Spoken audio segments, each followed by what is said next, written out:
Many thanks to Connie and Carolina. And I'm here now to introduce our next presenter. My name is Corey, and the next presenter is Pathik Wadhwa. He's been affiliated with the Krishnamurti Foundation of America for many years. He is a physician scientist on the faculty of the University of California, Irvine School of Medicine. And Pathik is going to be talking with us today about the nature of the self. Thanks, Corey.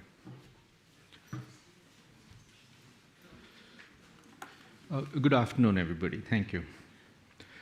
So as Corey mentioned, I'm going to talk about the nature of the self. Here we go. So we all have experiences. They vary. Some feel more vivid, more real than other experiences. Probably for most of us, there is no experience that feels more actual, more real than our experience of ourselves. And this sense of self that we experience has different states. It's not in the same state all the time, and they can and do change. So I think this is something that hardly needs any elaboration, and I think most of us would probably agree with this. So the central claim that this presentation advances is that the conflict and suffering that we sometimes experience, all of us experience this at some time or the other, some sort of conflict, some sort of suffering. The claim is that perhaps it isn't as related to something about us or something about the situation or the experience, but might be related to what we're calling a structural misapprehension. The brain's self-model, the brain makes a model of the self, and it mistakes this self-model for something that's actually an independently existing entity. That's the claim that we're going to advance and look into. And this then generates a loop, and it's very difficult to exit from that loop. Further, the contention is that this loop can be seen, and seeing it has certain consequences. So there are 5 components to this presentation. The first component deals with the way the brain constructs a model of the world and everything in the world, and one of the models it creates is of the entity experiencing the world, that is the self or the sense of self. The second part of this is going to suggest that this sense of self doesn't feel to us like it's something that's been constructed. It feels real. It feels as actual as anything that we hold to be actual. Why is that? And I'm going to suggest that there are at least 4 structural mechanisms that produce that feeling. The third part of this component is going to be the consequences of a very natural movement that this sense of self, if it is to experience itself as an actual independent thing separate from experience, it's going to try to make a movement towards situations that are conducive for well-being and away from situations or states that it feels are detrimental. And I'm going to suggest that this attempt, this movement, not only cannot succeed, but the attempt to do that is fundamentally the cause of conflict and suffering. I'm going to suggest that that is the most fundamental form of inner conflict and suffering. All right. The fourth point that's going to be advanced in this presentation is that any action, and I really mean any, that originates from within this sense of self is going to have one and only one consequence, which is some sort of perpetuation or continuation of this sense of self. And the reason that's going to be suggested for this occurrence is that there are certain structural properties of what are called self-referential systems, we'll discuss what they are, that make this so. And then the last point is that there is one thing that the process, the phenomenon of representation or thought can actually do from within itself, which is to understand its own limits, its boundary conditions. And the suggestion is going to be that such understanding will produce certain consequences that we'll go to. So that being said, let's now move to the first part. How is experience processed and how is this sense of self put together? So in something as simple as, you've got your eyes open, you're looking at me or something, you think you see me, but let me walk you through what's actually happening. There's a certain fraction of electromagnetic radiation that's reflecting off of me and coming to your eyes, and that's what your eyes are receiving right now, just some electromagnetic radiation. And then this thing is converted into electrical activity in the retina of the eye. And so what's going to the brain is something like this, some electrical activity. This is not a cartoon, this is actually what your brain is quote unquote seeing right now when you have your eyes open and you're looking at me. This is it, not what you think you see. And then this stuff is processed in the brain and an output gets created after the brain processes this electrical activity. And then this results in an output. What does this output look like? And this is what the output might look like if you are looking at what we call a tree. So that image that you think, that we all feel is sort of the first step in experience, visual experience, is actually way down the road. So much more has happened, and this is not the actual thing, this is a representation of the thing. So when it's been suggested, have you looked at a tree? If you were to literally answer, this is what is being asked. Because this happens much further down the road.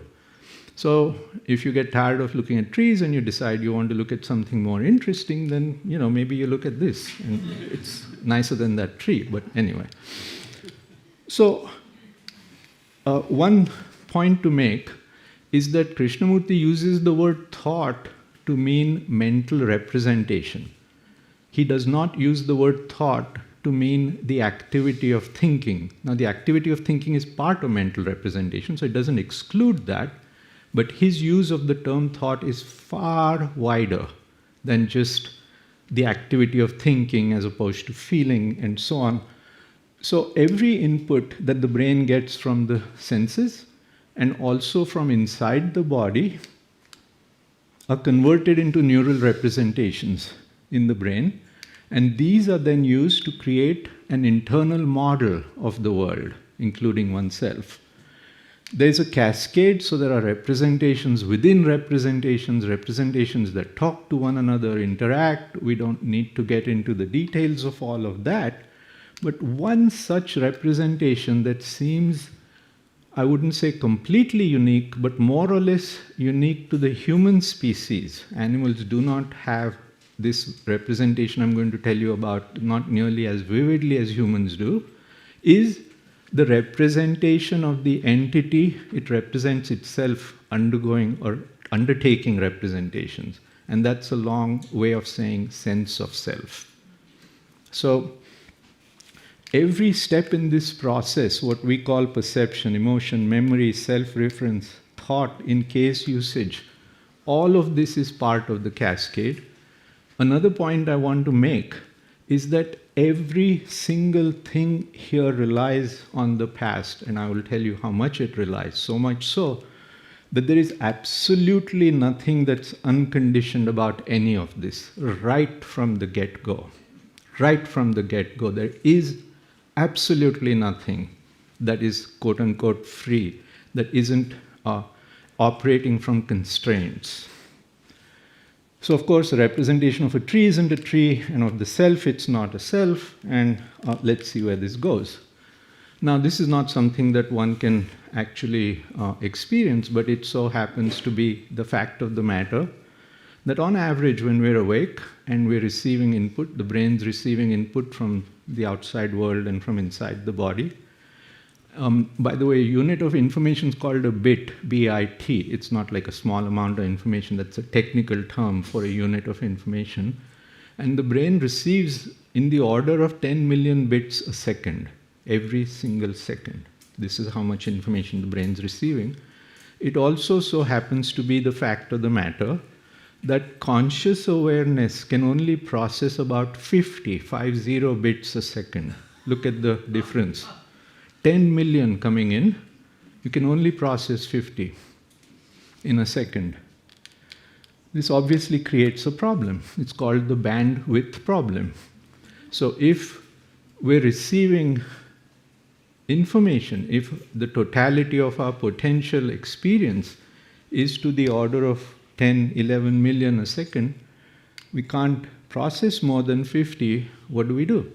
Well, we could decide which piece of reality to process if we want to accurately represent it. And that would be extraordinarily small, wouldn't it? I mean, if you're selecting 50 out of 10 million every single second, you'd have to discard the rest. But maybe there's another strategy.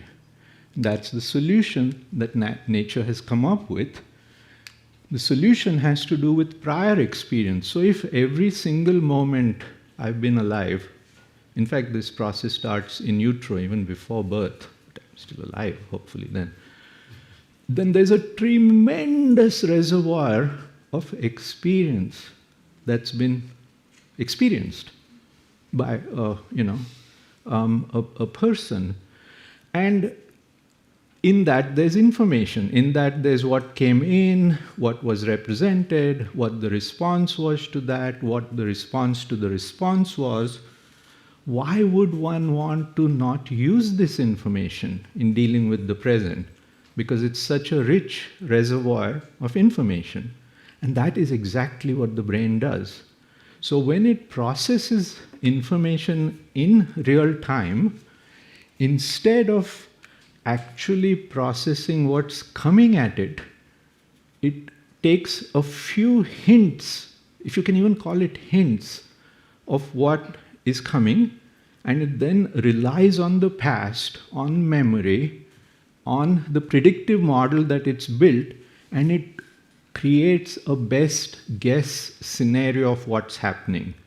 So in neuroscience, we use the word prediction for this, but this isn't prediction as in I'm trying to predict the future. I'm trying to predict what sort of snacks are going to be there when we break for tea time. It's predicting what's happening right now. It's a bit odd using the word predicting for that, but that's how it's used here. So instead of opening my eyes and looking right now to see what's happening, I do not do that. I predict it using a model. This is in fact the basis for AI. This is how AI developed, by understanding how the brain has these machineries and capabilities. So this is a fantastic solution, but it has one consequence, and that consequence is that it relies entirely on the past, on the effects of conditioning and memory, because that's what is used to make the prediction. So I won't go into the details of how predictive processing happens in the brain. I don't think I'll go into top-down, bottom-up processing. I'll just remake the point that conditioning in this whole thing is not some incidental phenomenon. It's actually the archive from which every prediction is drawn. And that is all the brain does. It doesn't do anything else with its inputs than this. So this was published days ago, this paper, in Nature Reviews Neuroscience. It's a very, very highly respected journal. It looks at the dimensions of representation in neuroscience, and I didn't put it up here to discuss the nuances of that, but to simply make 2 points from this. It's an absolute something that's taken for granted now in science. Science does not consider that this is an open question. It's a settled question that the brain does not deal with things as they are. Again, the human brain, no, it's not just the human brain, does not deal with things as they are. What we call perception is the outcome of a representational process or activity. What appears to be direct, stable recognition of an object is anything but that. It involves extensive inferential computation where inferences are being made, conclusions are being drawn. And the whole thing is built on prior learning.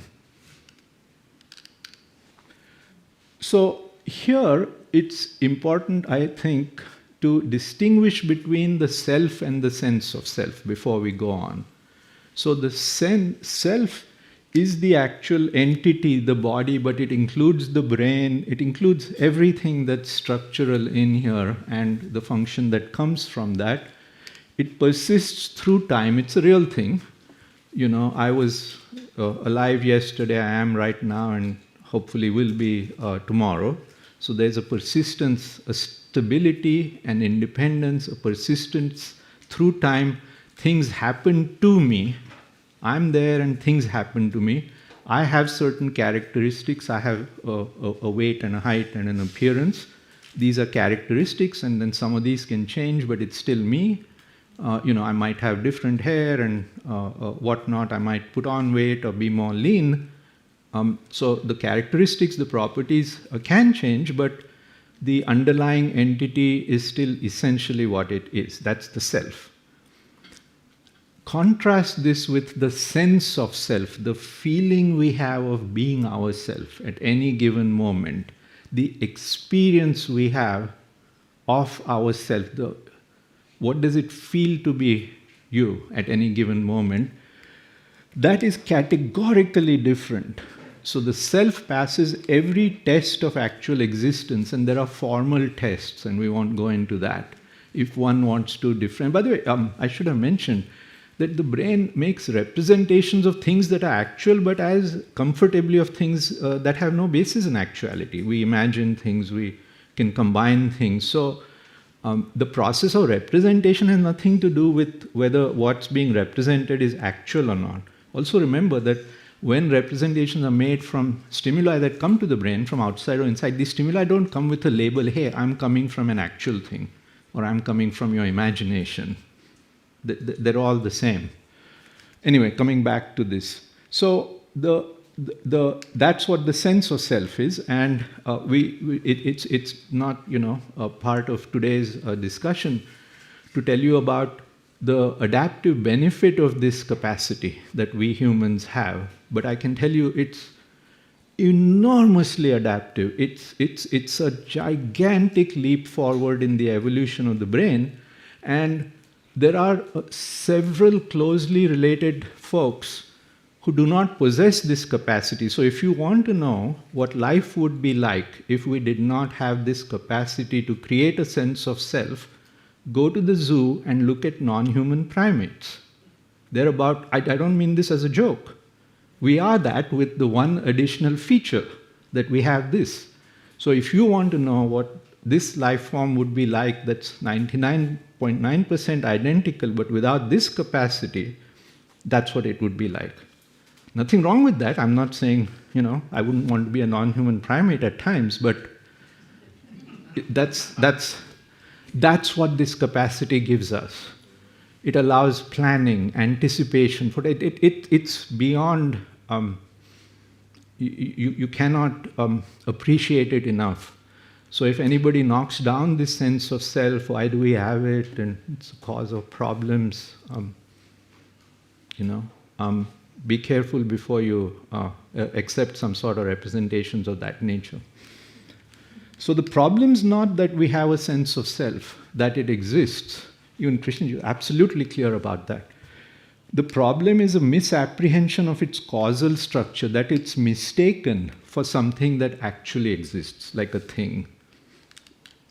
So why does it feel like it actually exists? If I'm being so emphatic that this is just something we make up, it's a model that has no basis in actuality or reality, then why the heck does it feel so real?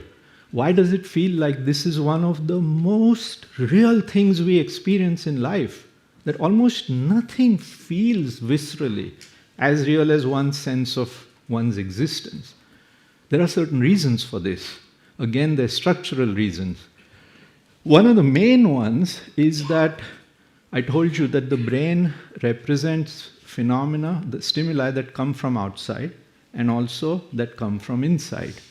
And it takes a little bit of time. I mean, it's on the order of milliseconds to produce these representations. But the point is, it's not in real time. There's a time lag where it takes time to do the work to produce a representation. And it so happens that even when experience, what's coming in, is producing the sense of self, or they're done simultaneously, concurrently, the representation of the sense of self comes to the conscious awareness just about 100 or 150 milliseconds before the one of the outside world. So then viscerally, it feels like that self was there before experience happened, temporally. So it feels like there's something, and now something is coming to it, or something is being experienced. So if this is the case, and this absolutely is the case, then you can see that there's one pretty good reason why it would feel like there's some entity that is preceding experience, and that is accruing experience as we go about the process of navigating our life. So these observations really, I mean, it's remarkable. This is something that I submit to you was succinctly expressed by Krishnaji. In what I submit to you is the most seminal, the most core insight, more than any other, this one: the observer is the observed. So why can't this misapprehension about its causal nature be cleared up? After all, we possess faculties such as attention and awareness. I'm talking of them in the usual sense of the word. I'm not talking of choiceless awareness right now, but just, regular attention, regular awareness, the thing that we have when we're awake. And why can't this get cleared up? So there are at least 4 reasons, and again, I'm not going to discuss them in too much detail, but these are all structural reasons why this misapprehension simply cannot be corrected. Not just because it's difficult, not just because it feels so real. One is that the process of producing representations, all representations, is completely opaque, is completely transparent. One only can get aware of a small fraction of the outputs. The rest of the process is invisible to experience. That too, if you must know, the only outputs that one really gets aware of are those where there's some discrepancy, some problem, because that comes to conscious awareness. If there's no mismatch between the model and the data, it doesn't even come into conscious awareness. Things just get navigated. So then there's something else called object permanence. So the brain applies certain rules in discerning what's real and what's not.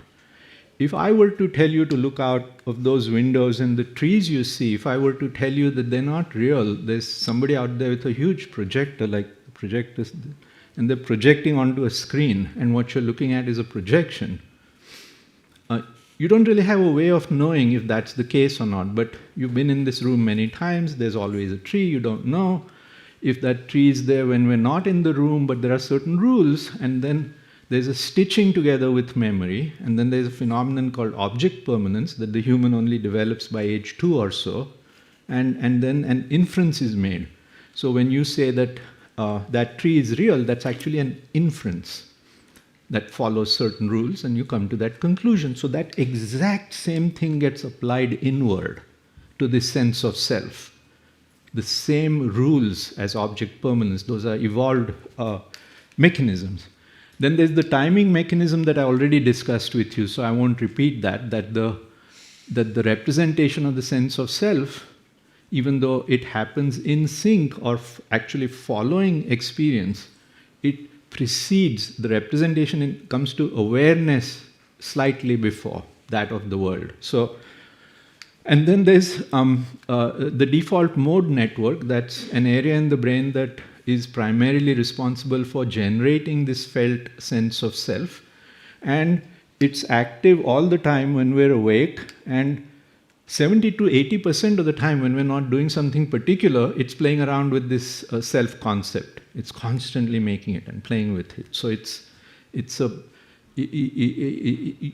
so when you're doing nothing, you're not thinking of anything particular and so on, this thing is still making the sense of self and playing with it, creating that model all the time. And so these are reasons why it can't be corrected so easily, this misapprehension. So now we move on. How am I doing with time? Now we move on to the contention that conflict and suffering are an inevitable consequence. Conflict and suffering, the position being taken here, is they're not just incidental, they're not something that just happens when, circumstances are such that there might be production of conflict. The very faculty of producing a representation of ourselves, the sense of self, inevitably is going to produce conflict and suffering. Let me try to tell you why I'm making such an emphatic statement. So, if we have an entity and we don't happen to like some of its properties and we like some others, then if it's possible, we go and change those properties. If I don't like the color of these chairs, I'll go get the upholstery changed, and I'll get. But the chairs are still chairs, and they don't lose their chairness. They just are a different color, but the essence remains. If this same strategy is applied inward to the sense of self, when there's a state that is judged to be detrimental, there's a move away from it, or another state that is judged to be salubrious, and so one doesn't want to move away from it, and if this same strategy is applied, well, those are just characteristics of that sense of self, when actually they're not. They're what constitute that sense of self. They make it. Without those, there is no sense of self in that moment, because it's something that gets generated again and again. It's not a one-time deal and it stays. So I hope you can get some sense of the incongruence. It's like saying we're all here in Ojai, in this lovely place right now, and I wish concurrently, I don't want to not be here because that's where I am, but I wish I was in New York too. How absurd.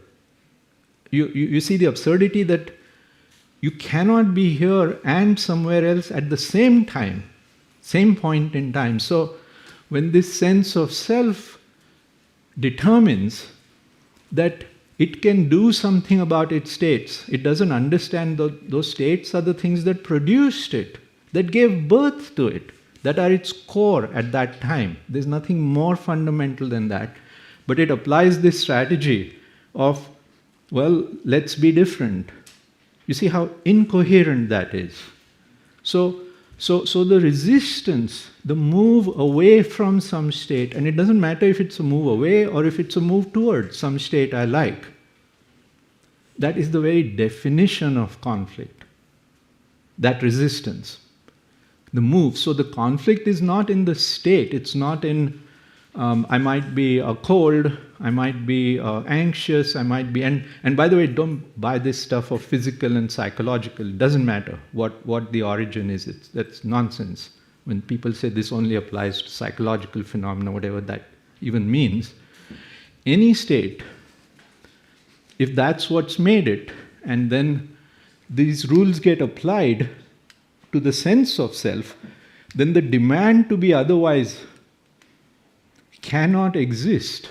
And this resistance must, there's no alternative but to produce a state of conflict and a state of suffering. So we won't get into this too much, but there are lots of states that are responses to things that happen. A pain is a response to me stepping on a thorn, or they can be the pain of separation. It doesn't matter where it comes from. It doesn't have to be quote-unquote physical.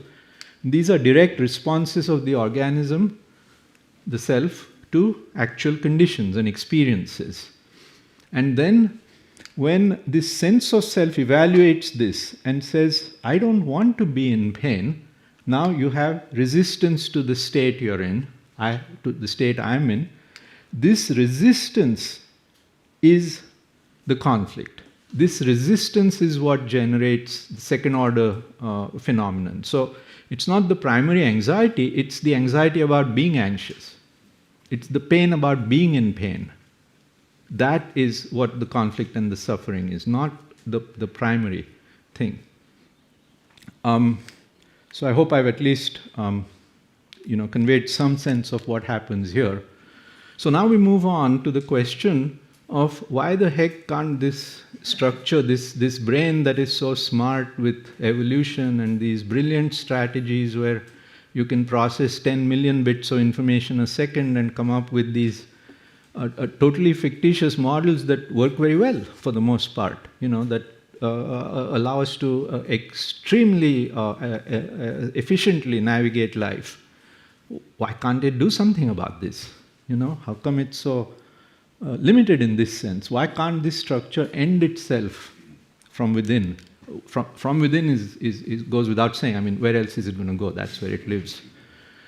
So any movement originating from within it continues this structure and in fact perpetuates and amplifies it. Not only does it continue it, not only can it not end it, we can discuss effort, will, gradual refinement out of the question.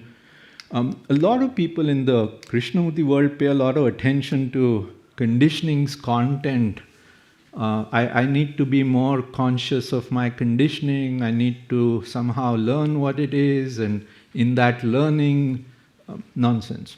It is not related to the content of conditioning. That may have other value. I'm a reactive. I'm not saying that there is no merit to being aware of the nature of oneself and doing something about it. If one can, it's unrelated to. It's not going to it's not going to move the needle one bit for this kind of issue. If anything, it's going to strengthen that sense of self. That's all it'll do.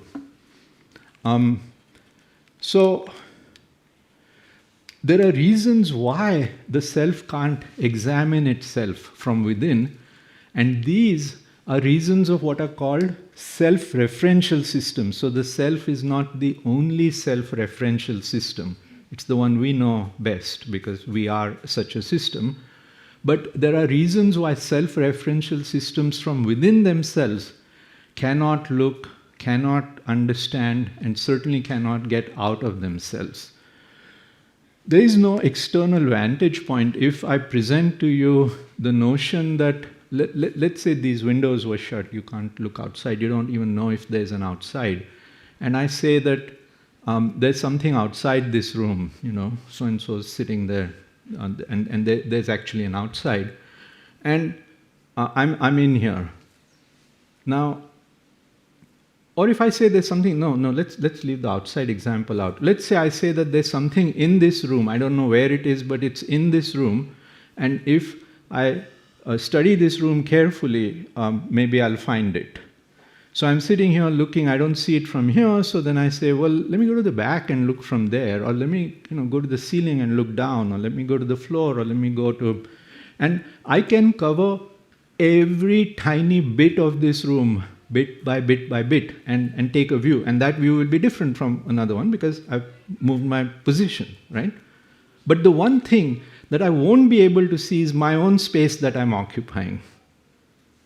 So if I'm occupying a space in this room, I cannot structurally get a complete view of this room from within it, under no circumstance.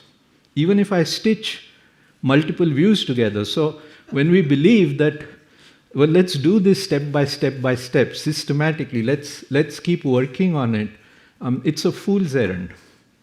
One should be able to, right at the beginning, say, this isn't going to work for this purpose. And so there are formal analogues in mathematics and other systems. This was probably said to be the greatest insight in science and logic, Kurt Gödel's incompleteness theorems, since Aristotle walked this earth. And he proved this for mathematical systems, that when they contain self-referential formulas within them, they are not provable.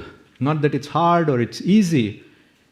The structure does not, one cannot get to it. Similarly, this is another interesting one. So if the brain's building a representation of the self, the representation takes time. So by the time the representation is built, it's already in a different state. So it's modeling something that existed just a tiny bit earlier in time. So it's not a representation of what it actually was, but what it was a little while back. And as if that wasn't, difficult enough, then the act of attending to that representation changes the damn thing, because it participates actively in it. So you can't have a representation in real time. So if someone tells you that experience the now, tell them thank you very much, for your advice. And then if they tell you that there is some objectivity to this, then thank them again. You understand the structural problems here. These systems are called feedback-induced nonlinear systems. They're well described. This is the halting problem in computation. So these are all features of self-referential systems by which they cannot know themselves fully. They cannot see, they cannot understand. They're incomplete. So, Jesus, what now? You've told me the brain doesn't even experience anything actual or real. It just makes up stuff all the time. You've told me that's all it does. No, not even some of the time. That's all it does. You've told me that the entirety of these representations are use material from the past. Nothing that's even happening in real time goes into these. It's the past. It's memory and conditioning. You've told me that my experience of my existence is one such representation. You've told me that although it's constructed by experience, on top of that, I don't have the discernment to understand that that's what it is. I go around mistakenly thinking it's as real as this podium or this computer or this body or this brain. So I'm fundamentally misreading what this is about. You've told me that this misapprehension cannot be corrected. Not just that it's hard, not just that there's some diligence and you work at it. Fundamentally, it cannot be fixed or corrected. This mistake in the causal structure that I find. You've told me that an inevitable consequence of this is conflict and suffering. Man, take pity on me. What are you doing? Not even, that it's there occasionally, it's inevitable. And finally, you're telling me, as if this weren't bad enough, that there's nothing this structure can do from within itself. So, what now? Any ideas? Well, there's some hope. So, there is, I'll use the generic word seeing for now. There is a kind of seeing that, let's go into what that is. Let's look at that. But before we do that, this seems to be the right place to talk about from where one approaches this problem. I hope you have some sense with me that this is a, pretty bad problem. Like one really is, what do they say, up the creek without a paddle or something, whatever your favorite phrase is. So, if one starts by looking at this problem from a hypothesis of the beyond or the outside, so there's a seeker and there's this notion, and we've heard some wonderful notions about, some kind of, big awareness with a capital A instead of our little one, or some, intelligence. I don't know what. Well, you've got all these fancy words for it. And one starts with those notions of the possibility of the existence, and I'm going to look for it. You've fallen into a trap. Because the subject is the one that's doing the thing. Remember, you're stuck inside, and if this is where you start from, it's just another place in the room. Maybe a new one, maybe a nicer looking one, maybe a, something that gives comfort. But nope, the very starting of that is very important. It's probably what Krishnaji meant by the first step is the last step. But if one starts from inside, from where one is in the actual field, resist the temptation to hypothesize some sort of beyond, and ask the question, can I see the structure of conditioning from within? And we're going to discuss this in a bit. Trace its boundaries, understand its limits. So now you've shifted from what one is looking at to looking at the nature of how looking happens. If it's a bit of a mouthful, but you're looking at the very structure of the process rather than what it's dealing with. If there is that sort of thing, then the suggestion is that is the only, I emphasize, only orientation where this phenomenon, this kind of seeing that they call negation, can happen. That's a word that's used for a certain kind of orientation. Krishnaji sometimes used the word negative thinking. It's not negative thinking, the term is negation. It's a formal form of awareness that we'll discuss. So starting from what is, not from what is imagined, it's remarkable that he had a string of these insights without any formal knowledge of anything. It's beyond remarkable. Anyway, that's an editorial comment. So when he says start from your daily life, start from where you are, from your relationships, look at these movements, it seems to, according to the logic of this, make tremendous sense. What it does not mean, which I think I propose many of us misunderstand, is work on yourself. Start from your particulars, uncover them, discover features. It does not mean that. In fact, that's, again, chasing one's own tail. It may have its uses, again. I'm not denying the usefulness of an exercise of learning about oneself better. But no, that's not what this is. So, negation, thought cannot transcend its own limits. Nothing can go outside of where it lives. You can't cleverly find some loophole and get into the unconditioned, because these are mutually exclusive states. And any projection is a conditioned projection. I mean, Krishnaji said all of these things crystal clearly, but they have to be understood properly, I feel. But thought can perhaps understand its own limits. It can trace precisely what it is, its nature, what it does, where its competency ends. It can see the construction in the sense of self, not in terms of doing something about it, but see the limits. And there's something about this kind of seeing that may be interesting. So complete self-examination can be done by thought, using thought, inside thought. We're not invoking anything outside. No metaphysical claims at all. Something that we can do with our facilities, with our faculties, using them, being very much inside the whole system to understand its limits. And the suggestion is that in this understanding, something happens. And let me show you something that happens. So, negation, at least according to Krishnamurti,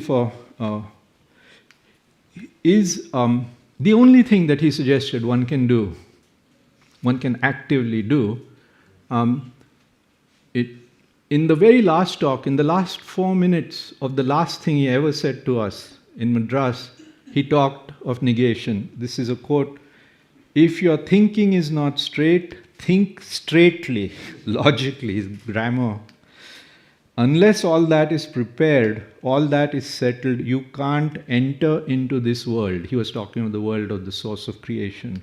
So logic is sort of the clearing gate condition. It's not the actual gate. It's not going to open something. But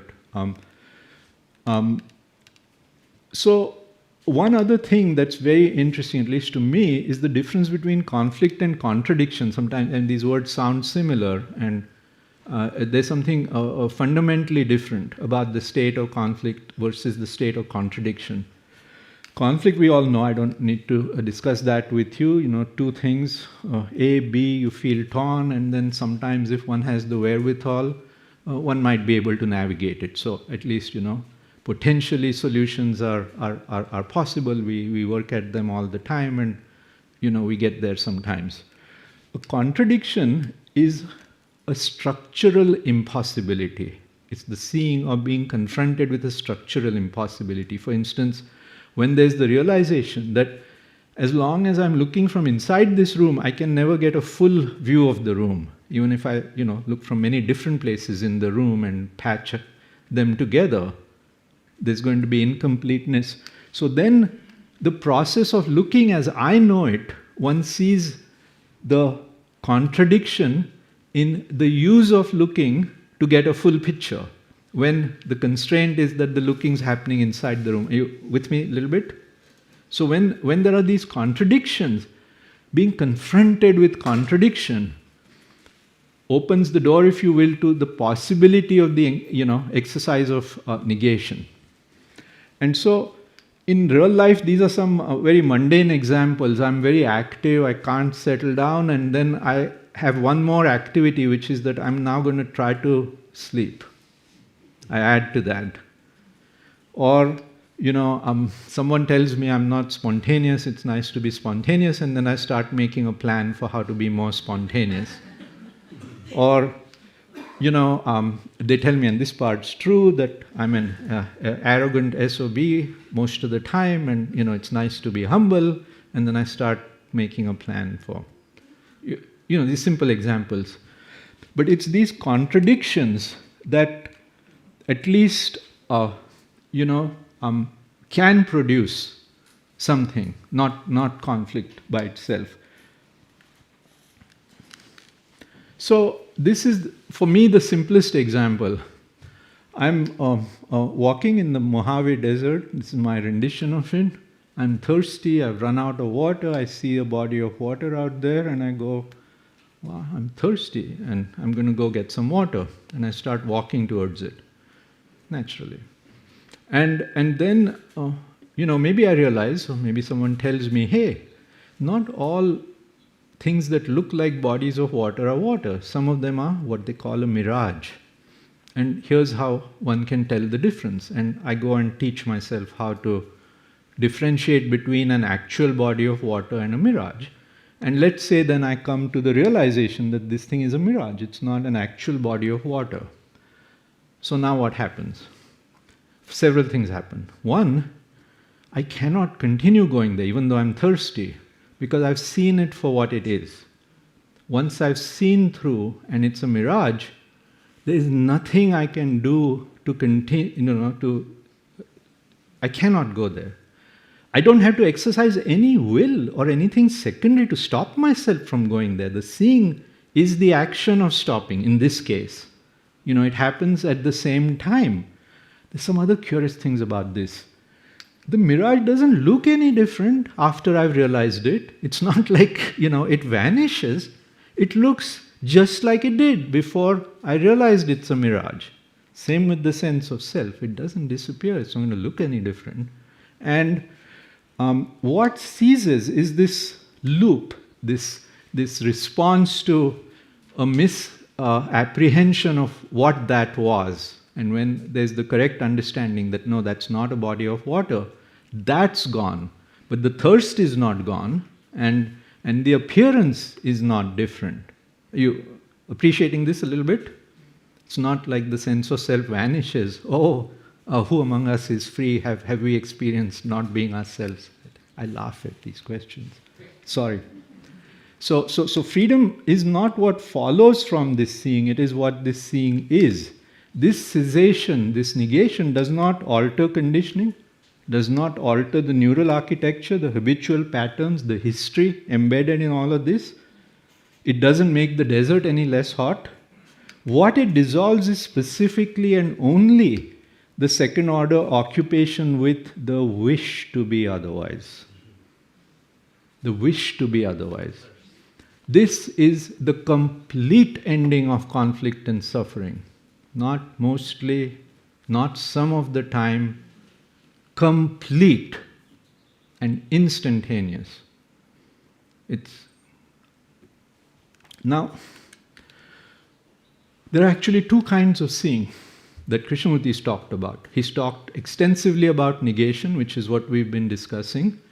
He's talked of another kind of seeing called choiceless awareness. And I want to submit to you that these two have nothing to do with one another. They're completely unrelated. This seeing of negation is the activity of the system, such as thought, working with thought, inside thought. Choiceless awareness, according to Krishnamurti, is some sort of perception. It's very hard to even call it a perception because there's no perceiver, there are no coordinates, there's no center that's doing the looking, and there's nothing being looked at. How do you even use the word looking or awareness? When you put all these conditions to it, but that's what he says, he proposes to us is a possibility.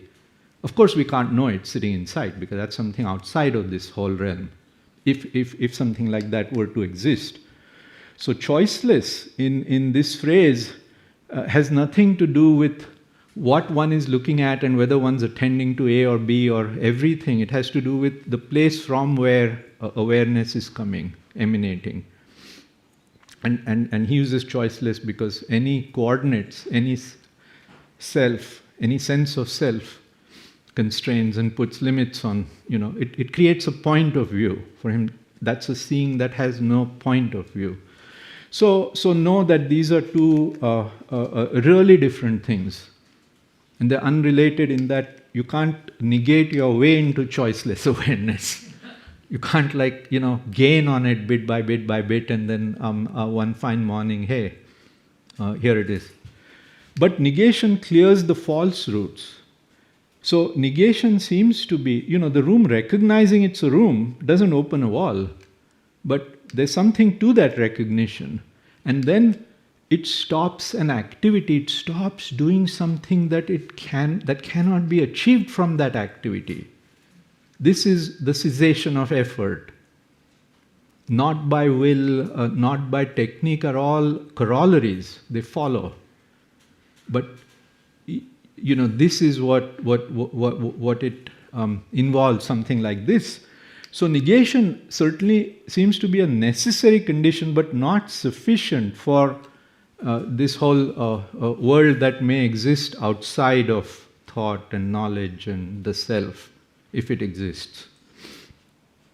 With me so far, a little bit? Okay.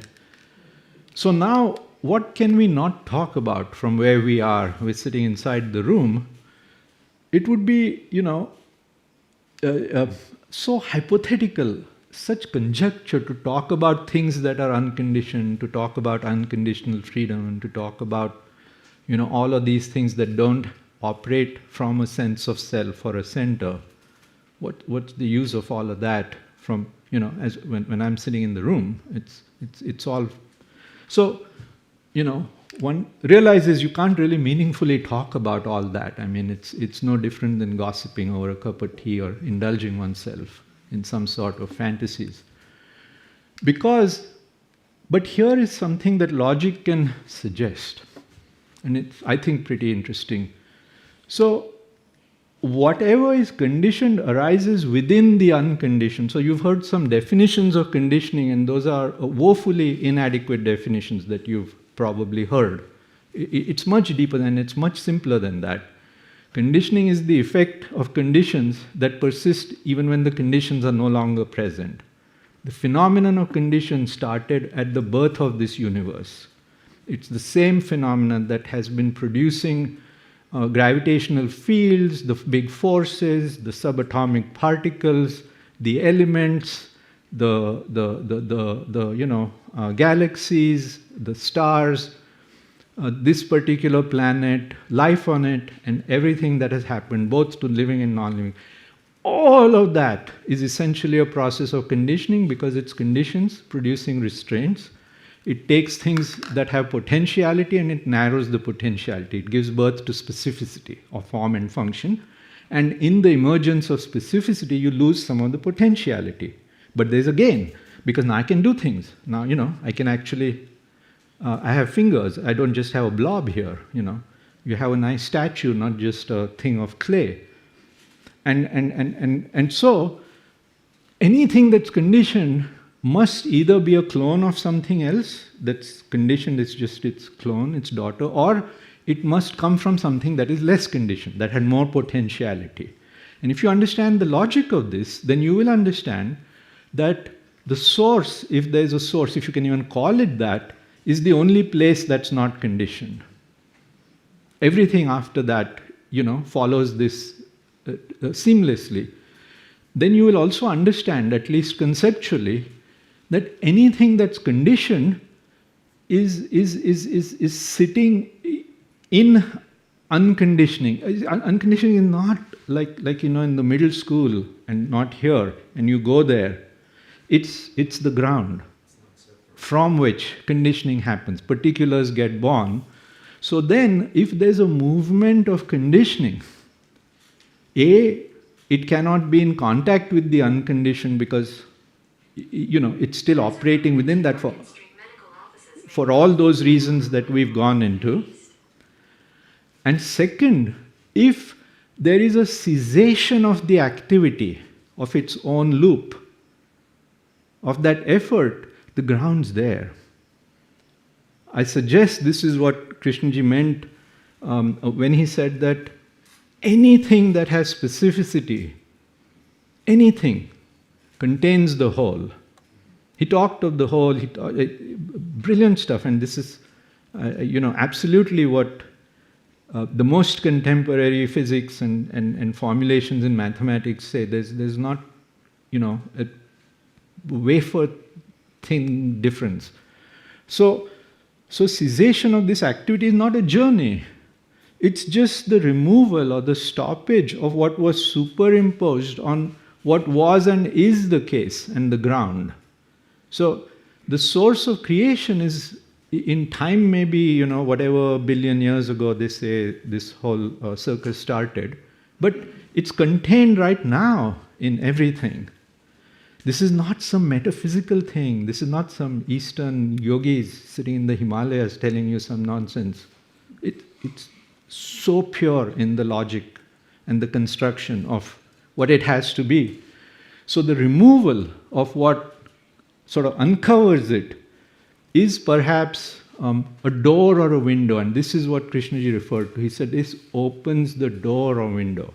He said it may not come, or sometimes he said mostly it may not come because you cannot get there, but this is as far as one can go with this.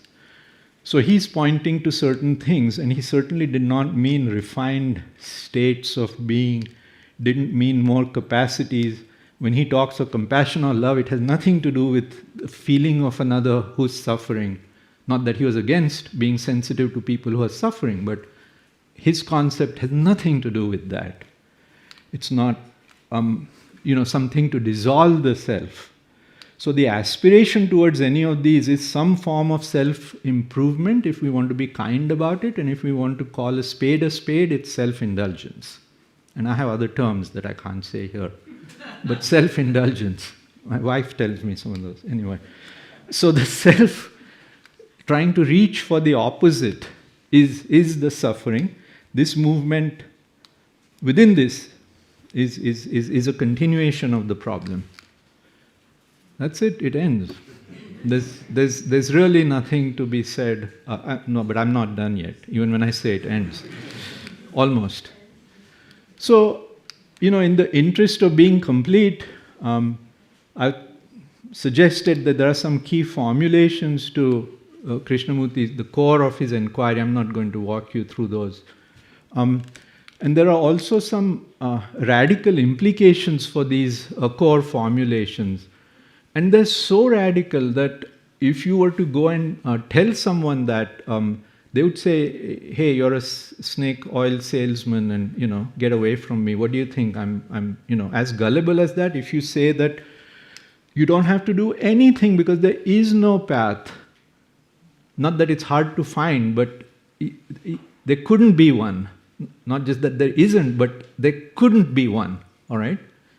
No time, whatever this is instantaneous. No time, not even a millisecond in whatever realization. No gradualness at all. There's not like, we work on it, or you work on me, or we sit together and hold hands and work with each other and cooperate and love one another. None of that. There's no gradualness. And there's no working through the specifics. There's no I need to first... When he says you're conditioned, he's pointing to a fact of it, and that's not to be mistaken for that means try to uncover each piece of, what makes this particular me, and what makes that, and then, work through it. There's none of that. So if they say that you go to someone and say, hey, I want to discuss an approach that solves all conflict and suffering totally, instantaneously, doesn't involve any path, doesn't involve time, and doesn't involve the uncovering of trauma or something. They won't even laugh at you. They'll say, well, here's the address of the closest psychiatric asylum. But this is exactly what it is. For absolutely pristine logical grounds, absolutely pristine, without any reason for anything metaphysical. Nothing outside this. What can you say? So, there was this man. Okay, that's it.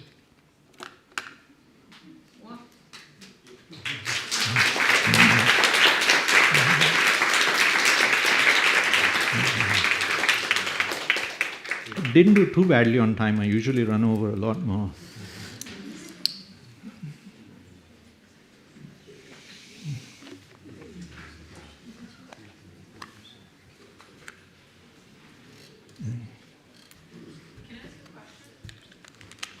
Yeah, we have a few minutes. We're going to open it up for questions.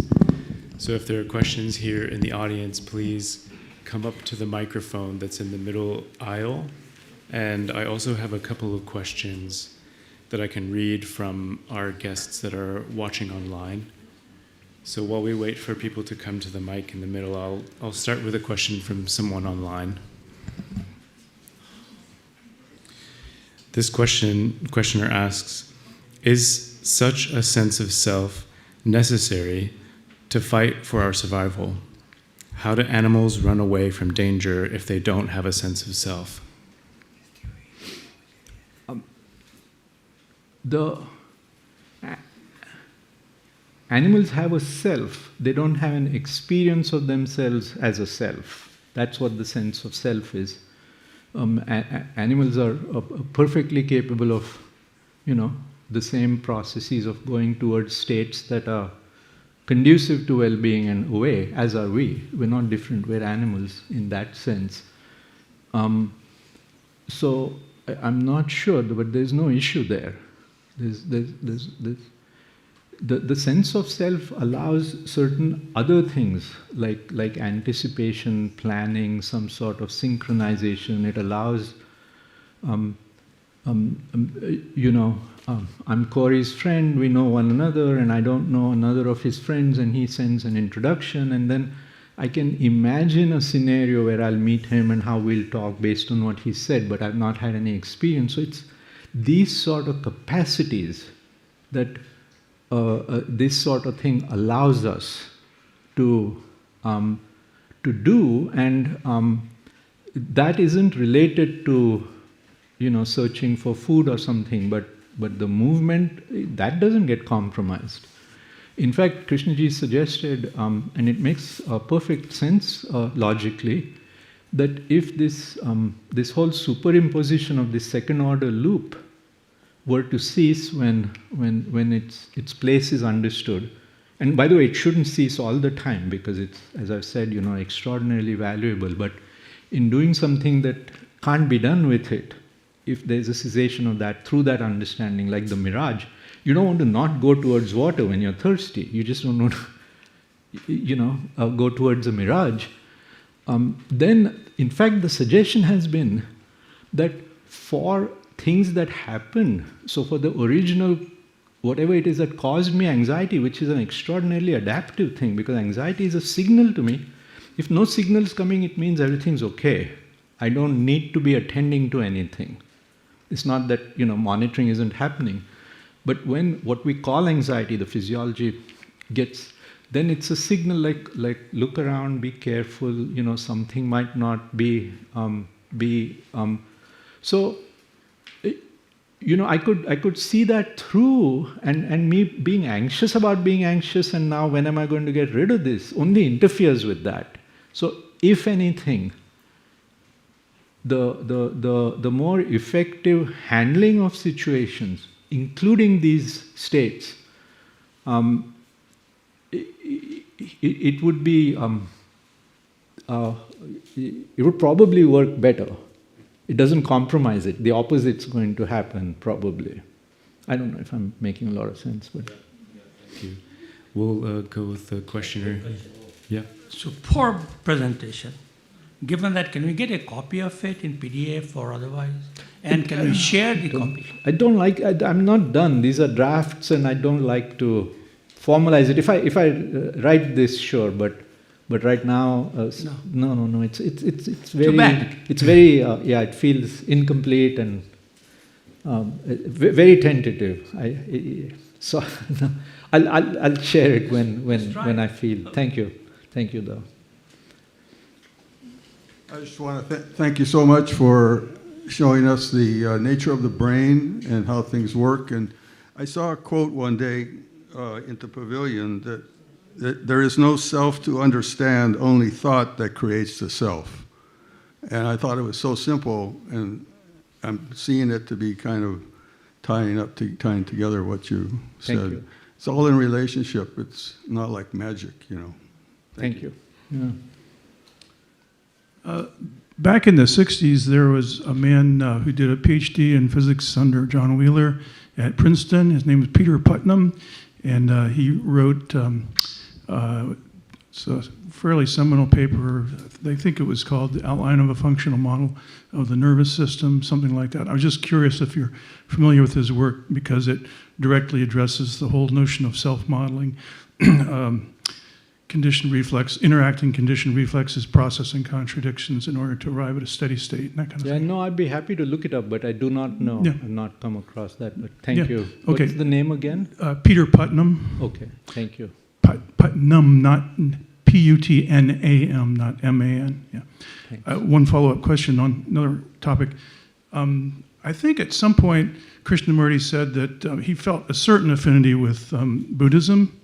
And to me, some of the concepts of negation and mindfulness and emptiness, with choiceless awareness, sounds a bit like mindfulness in Buddhism. I wonder if you would comment on that.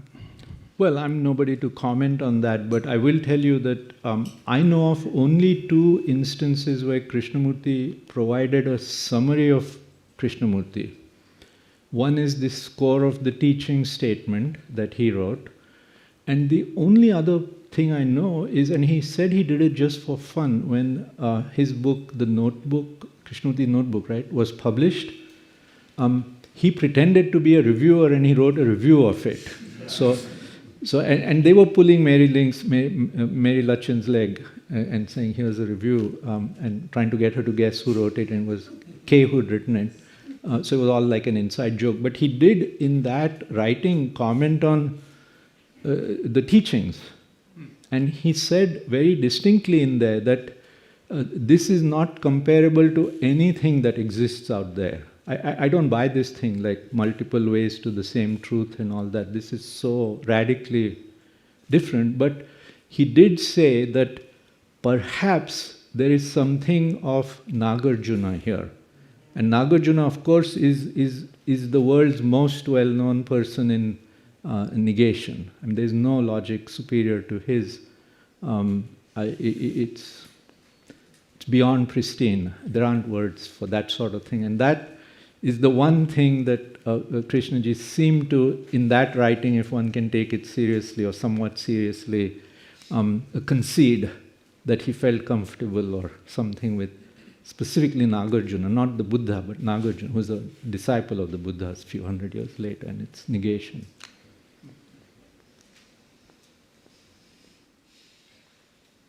Hi, thank you so much for this exquisite lecture. I wanted to ask, I missed this, I was taking notes because I'm a note taker, and when you mentioned the mirage, and you said something that something happens instantaneously, once we recognize that we see a lake, but it's not a lake. What happens is, I guess you partially answered I just said first that question.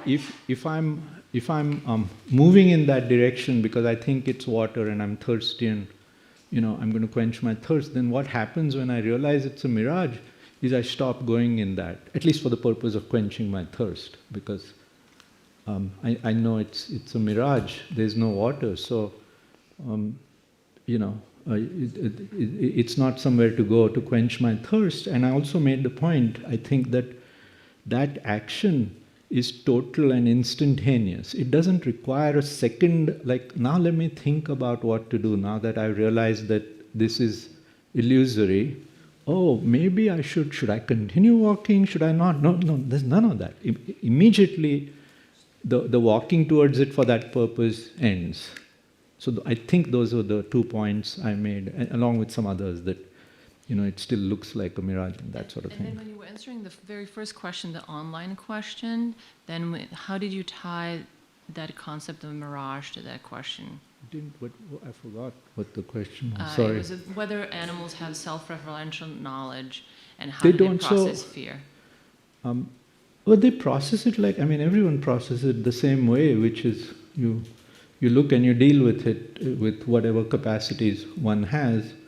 One doesn't need to have a notion of the sense of self as the object or the experiencer of all that.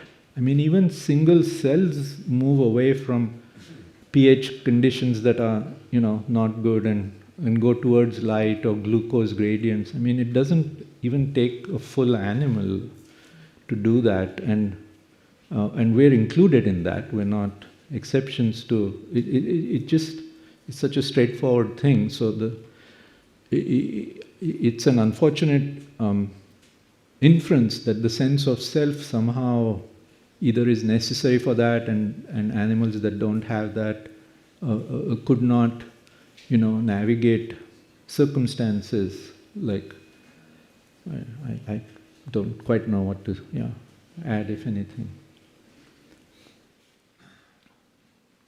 Hi, thank you so much for that, lightning fast journey through, really dense material with clarity. There's a book by Thomas Metzinger, The Ego Tunnel, and he refers to the phenomenal self model. It's like the basis of the book. This feels very much in that field, and then bringing Krishnamurti's sort of intuiting of this sort of harmonizing those, which I think is like a brilliant synthesis, and I hope you do write a book about this, because that leads me to my question, which is the mind, right? I don't think you used the word mind, and so I'm curious. We have the brain, right? We have the organism, and then via the organism's biological capacities, we are availed of this felt experience, right? Where in your framework would you use the word mind? Do you think the mind is like a spiritual vacuum silliness? Or does the concept, I hate that word, does the usage of the word mind as not the brain have a place in your framework? Sure. First of all, I should apologize for coming across as, dismissing things as silliness. I know I tend to do that, and that's my problem, and I apologize. It doesn't get anyone anywhere. But coming to your question, I very, very simply use the mind as the output of the brain's processes. So it's very simple. So the model and the mind are like basically the same thing? The mind is the functional aspect. Okay. Yeah, so I don't use that other mind that people, or that, thing out there, or that whatever. Yeah, for me it's But it's experienced, yes? Oh, sure. Yeah, Sure. I mean, so would you say the mind it folds into the felt experience, like the felt sense of self? No, it's the felt experience that creates the mind. Okay. So it's not like sitting there and. Right. That is the expression of the output. It's a byproduct. We call that at least product. I'd go with that. Okay. Thank you. Thank you.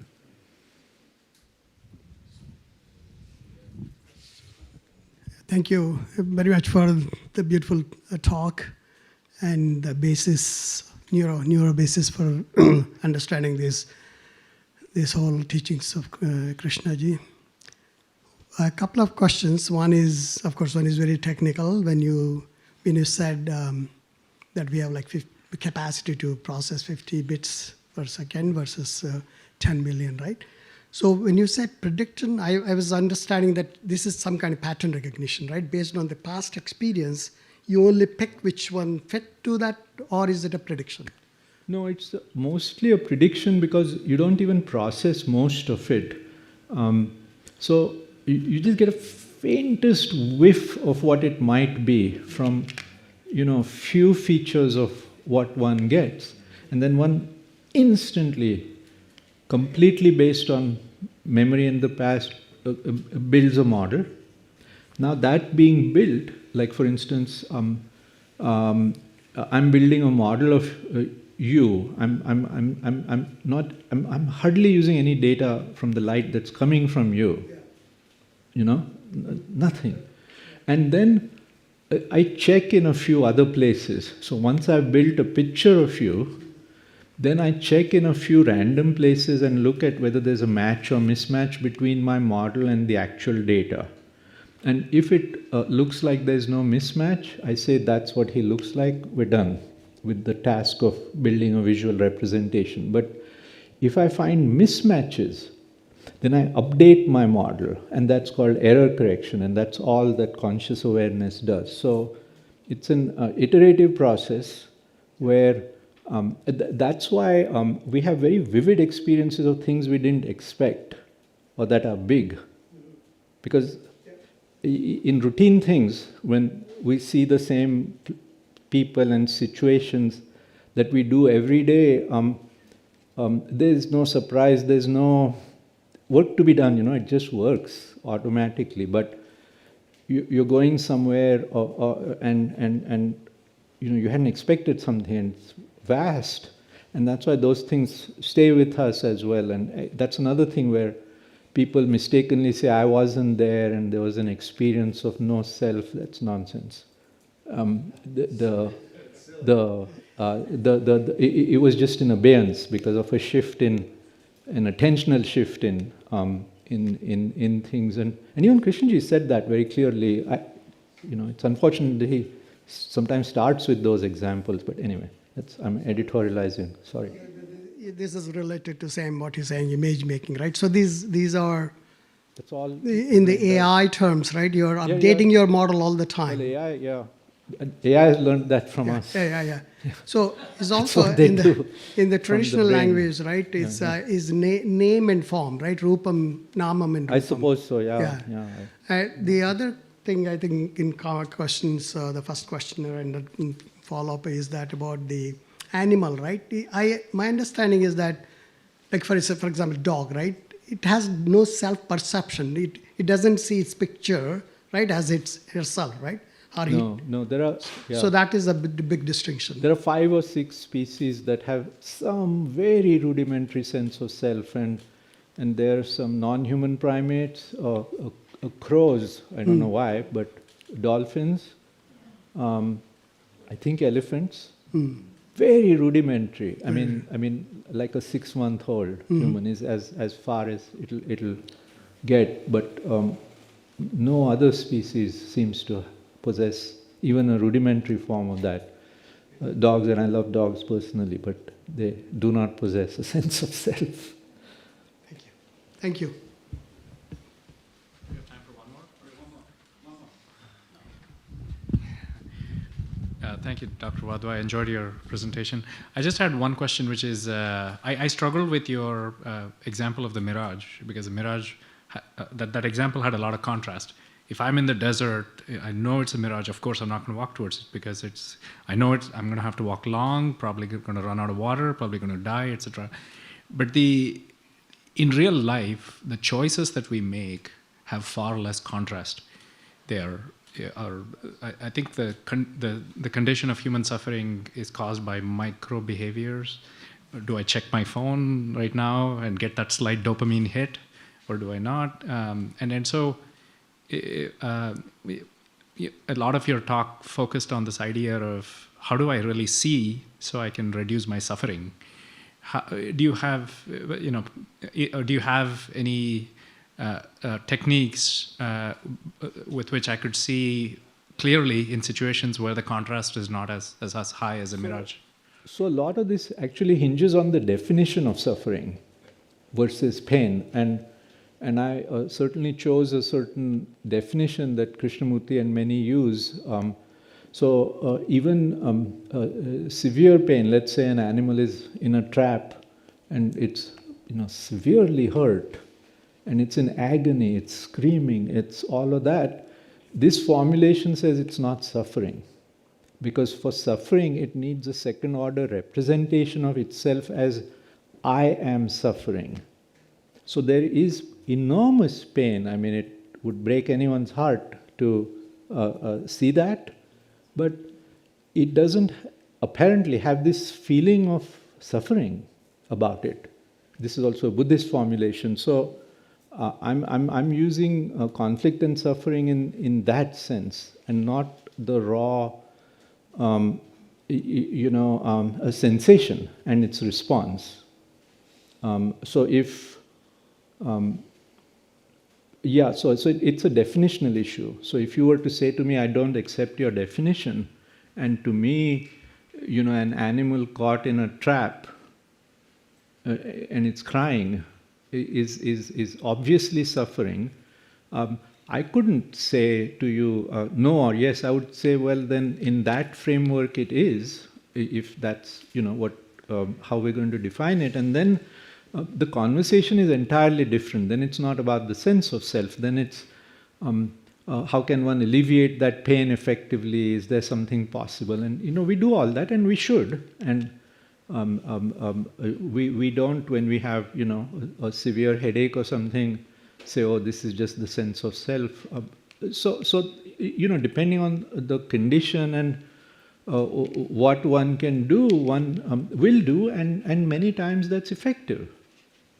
So there's no quarrel with that, and there's no blanket admonition about not dealing with unpleasant situations and circumstances.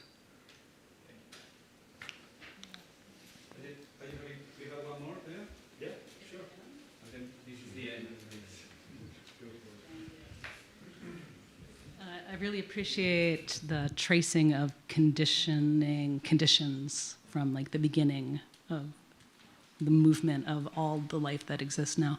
I'm curious about the way that you're describing the brain, putting it together, the sense of not a self located just here, but this sense of this self and everything that can be seen, heard, felt.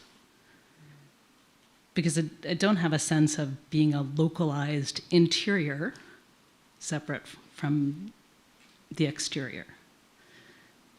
I'm not quite clear what you're... I'm just curious, the way that you were describing, is that simply just a larger field of sensory input? I don't know that I described it like that. What I think I said was that every single thing that comes to the brain, whether from outside or inside, the brain produces representations of it.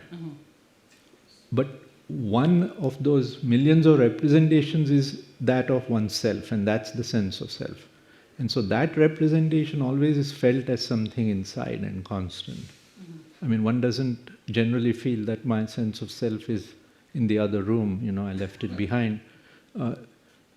But one can represent something else that's not a self.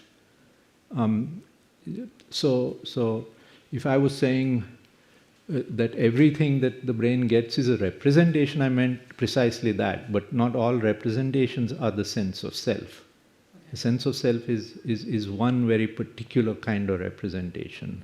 I think I was feeling it as that sense of I am the world, like that is... No.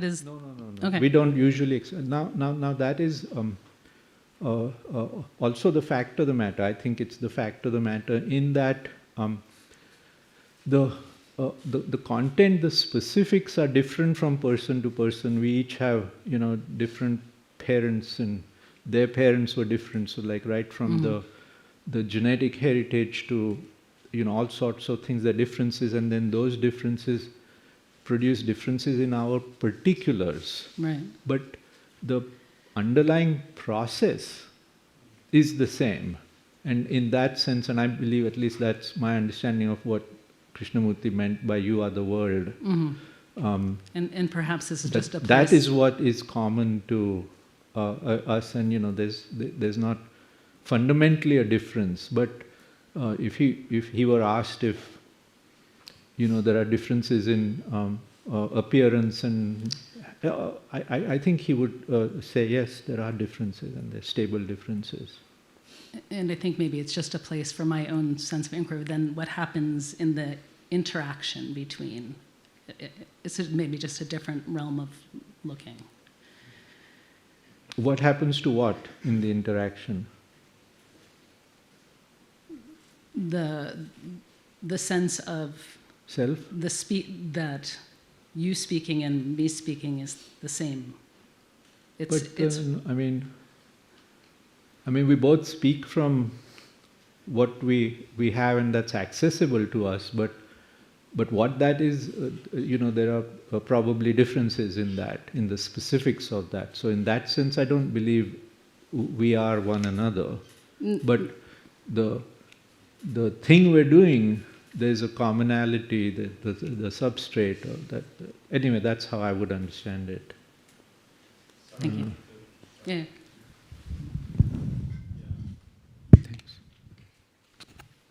Yeah, thank you, everyone. And thank you very much, Pathik. Thank you.